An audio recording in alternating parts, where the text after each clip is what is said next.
Job chapter 28. There is a mine for silver, and a place where gold is refined. Iron is taken from the earth, and copper is smelted from ore. Mortals put an end to the darkness.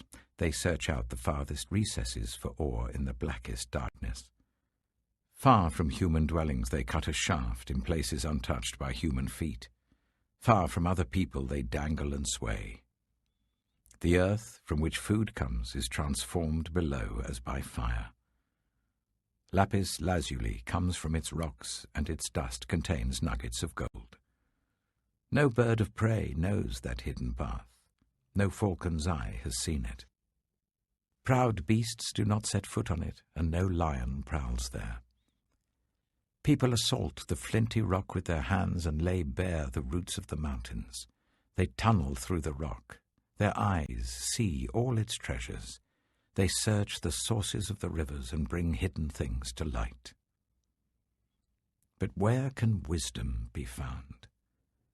Where does understanding dwell? No mortal comprehends its worth.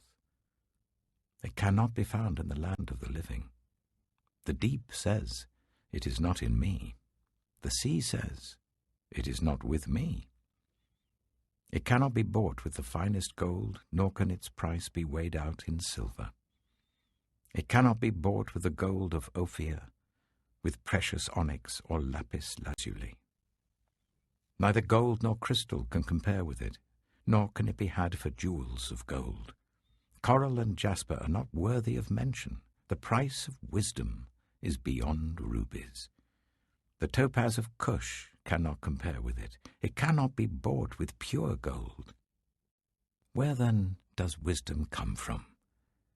Where does understanding dwell? It is hidden from the eyes of every living thing, concealed even from the birds in the sky. Destruction and death say, "Only a rumor of it has reached our ears." God understands the way to it, and he alone knows where it dwells. For he views the ends of the earth and sees everything under the heavens. When he established the force of the wind and measured out the waters, when he made a decree for the rain and a path for the thunderstorm, then he looked at wisdom and appraised it. He confirmed it and tested it. And he said to the human race, "The fear of the Lord, that is wisdom, and to shun evil is understanding." Job chapter 29. Job continued his discourse. "How I long for the months gone by, for the days when God watched over me, when his lamp shone on my head, and by his light I walked through darkness. Oh, for the days when I was in my prime, when God's intimate friendship blessed my house, when the Almighty was still with me and my children were around me, when my path was drenched with cream, and the rock poured out for me streams of olive oil. When I went to the gate of the city and took my seat in the public square, the young men saw me and stepped aside, and the old men rose to their feet. The chief men refrained from speaking and covered their mouths with their hands. The voices of the nobles were hushed, and their tongues stuck to the roof of their mouths.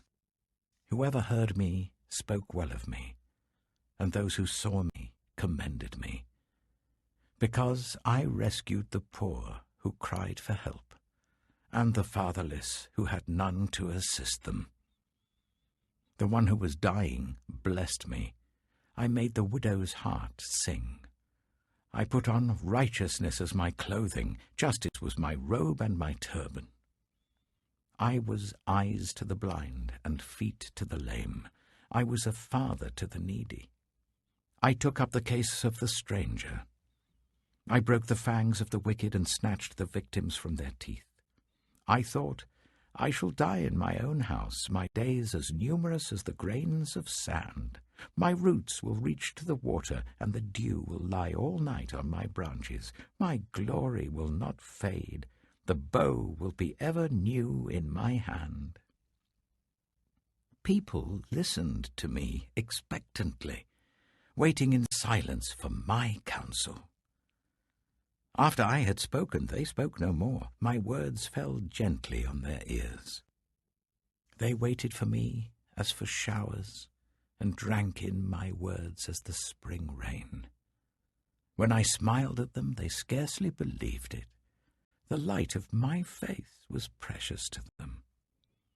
I chose the way for them and sat as their chief. I dwelt as a king among his troops. I was like one who comforts mourners. Romans, chapter 13. Let everyone be subject to the governing authorities, for there is no authority except that which God has established. The authorities that exist have been established by God. Consequently, whoever rebels against the authority is rebelling against what God has instituted, and those who do so will bring judgment on themselves. For rulers hold no terror for those who do right, but for those who do wrong. Do you want to be free from fear of the one in authority? Then do what is right, and you will be commended. For the one in authority is God's servant for your good. But if you do wrong, be afraid, for rulers do not bear the sword for no reason. They are God's servants, agents of wrath, to bring punishment on the wrongdoer. Therefore, it is necessary to submit to the authorities, not only because of possible punishment, but also as a matter of conscience. This is also why you pay taxes, for the authorities are God's servants, who give their full time to governing. Give to everyone what you owe them. If you owe taxes, pay taxes. If revenue, then revenue. If respect, then respect. If honor, then honor. Let no debt remain outstanding, except the continuing debt to love one another. For whoever loves others has fulfilled the law. The commandments, you shall not commit adultery, you shall not murder, you shall not steal, you shall not covet, and whatever other command there may be, are summed up in this one command: love your neighbor as yourself.